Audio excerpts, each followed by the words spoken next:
যে মৌলিক তিনটি দাবিতে একটি হচ্ছে গণভোট অনুষ্ঠিত হয়েছে, এই গণভোটের রায় হায়ের পক্ষে, এটা আমাদের বাস্তবায়ন করতে হবে।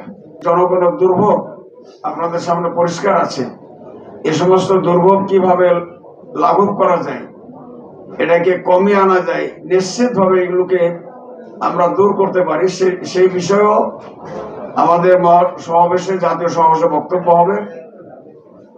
এবং যেটি বড় সমস্যা আমাদের জন্য, ফারাক্কাবাদের কারণে আমরা যে আজকে এই অঞ্চল এবং দক্ষিণ অঞ্চল সহ মরুভূমিতে পরিণত হচ্ছে এবং একটা ভয়াবহ সংকটের দিকে দেশ যাচ্ছে। আমরা একসময় এই ফারাক্কাকে বলতাম যে মরণবাদ ফারাক্কা, আসলে মরণবাদ, এটা আপনাদের কাছে পরিষ্কার।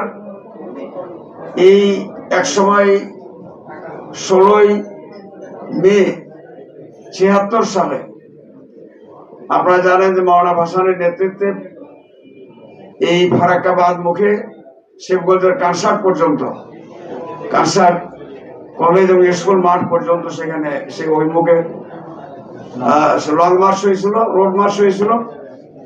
আমরা সেখান থেকে এই দিবসটিকে আমরা আজকে পালন করে আসছি। তো সেই তারিখেই আমাদের এই বিভাগীয় সমাবেশ অনুষ্ঠিত হবে।